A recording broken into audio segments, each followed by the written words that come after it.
জিন্দাবাদ জিন্দাবাদ জিন্দাবাদ নেমসু জিন্দাবাদ জিন্দাবাদ জিন্দাবাদ নেমসু জিন্দাবাদ জিন্দাবাদ জিন্দাবাদ হাফিজুল ইসলাম ওয়েলকাম ওয়েলকাম ওয়েলকাম নেমসু জিন্দাবাদ জিন্দাবাদ জিন্দাবাদ জয় এখন জয় এখন জয় এখন জয় এখন জয় এখন এই সংগ্রাম চলিছে চলিবে এই সংগ্রাম চলিছে চলিবে সংখ্যালঘু ছাত্ৰ সন্থা নেমচু বিটিআৰ সমিতিৰ অন্তৰ্গত কোকৰাঝাৰ জিলা সমিতিৰ উদ্যোগত ফটকিৰাগ্ৰাম যি আমাৰ পুৰণি আঞ্চলিক সমিতিখন আছিলে পুৰণি আঞ্চলিক সমিতিখন আমি ভংগ কৰি নতুনকৈ এখন আমি ৭১ জনীয়া এখন শক্তিশালী কমিটি গঠন কৰি দিয়া হৈছে। আচলতে আমি খুব আনন্দিত হৈছোঁ কিয়নো এই অঞ্চলৰ ফটকিৰাগ্ৰাম অঞ্চলৰ সচেতন ব্যক্তিসকল যুৱকসকল শিক্ষিত সমাজ আজি আচলতে ওলাই আহিছে। সঁচাকৈ আমি আনন্দিত হৈছোঁ কিয়নো এই আমাৰ যি ফটকিৰাগ্ৰাম অঞ্চলত যিবিলাক আচলতে সমস্যা আছে এই সমস্যাসমূহ আমি কেনেকৈ কি ধৰণে সমস্যাসমূহ সমাধান কৰিম এই ক্ষেত্ৰত বিতংভাৱে আলোচনা কৰিছোঁ আমি।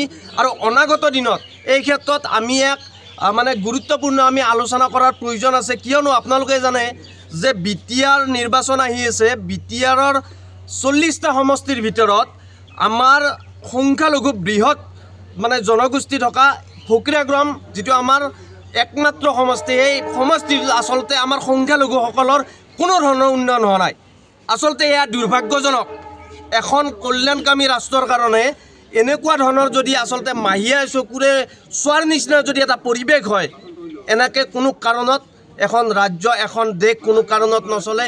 যাৰ কাৰণে আমি মানে আহ্বান জনাইছোঁ এইবাৰ আমি এই সংখ্যালঘুসকলক আমি বিনম্ৰভাৱে আমি নেমচু বিটিআৰ সমিতিয়ে আমি আহ্বান জনাইছোঁ কিয়নো এই সংখ্যালঘুৰ লগতে বিভিন্ন জাতি জনগোষ্ঠীৰ ফটকিৰাগ্ৰামত যিজন ব্যক্তিয়ে আচলতে কাম কৰিব ৰাইজৰ স্বাৰ্থত মাত মাতিব ৰাইজৰ সুখ দুখত থাকিব তেনেকুৱা আমি আচলতে জনপ্ৰতিনিধিক এবাৰ আমি নেমচুৱে এক মুখ্য ভূমিকা পালন কৰিবলৈ আমি কিন্তু সাজু হৈ আছোঁ।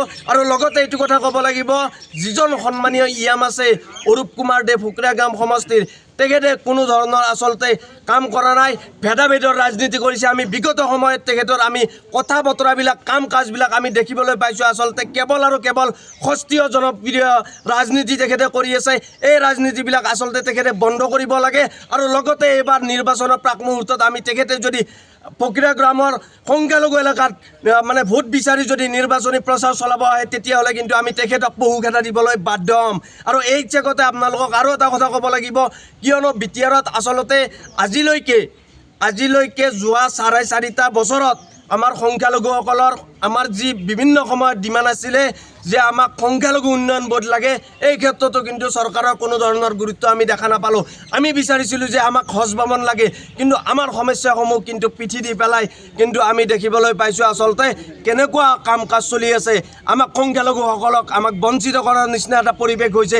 এই আমাৰ যি সংখ্যালঘু জাতিটোক আমি ন্যায় নিৰাপত্তা অধিকাৰৰ স্বাৰ্থত আমাৰ যিখন সংগ্ৰাম আমাৰ যিখন শিক্ষাৰ দিশত যিখন সংগ্ৰাম আমাৰ যিখন মানে অৰ্থনৈতিক দিশত সংগ্ৰাম আমাৰ যিখন সংগ্ৰাম এই যি ৰাজনৈতিকভাৱেও আমি এতিয়া আমাৰ যিবিলাক আমাৰ অপেন চিট আছে যেনেকুৱা ফটকিৰাগ্ৰাম আমাৰ গুমা শ্ৰীৰামপুৰ এই সমষ্টিবিলাকত আচলতে আমাৰ সংখ্যালঘুসকলে নিৰ্ণায়ক ভূমিকা লয়। এই ক্ষেত্ৰতো আমি অনাগত এই নিৰ্বাচনত আমি নেমচুৱে বিটিআৰ সমিতিয়ে আমি এক পৰ্যালোচনাৰ জৰিয়তে নিশ্চিতভাৱে এক আমি মুখ্য ভূমিকা ল'বলৈ আমি বাধ্য হ'ম।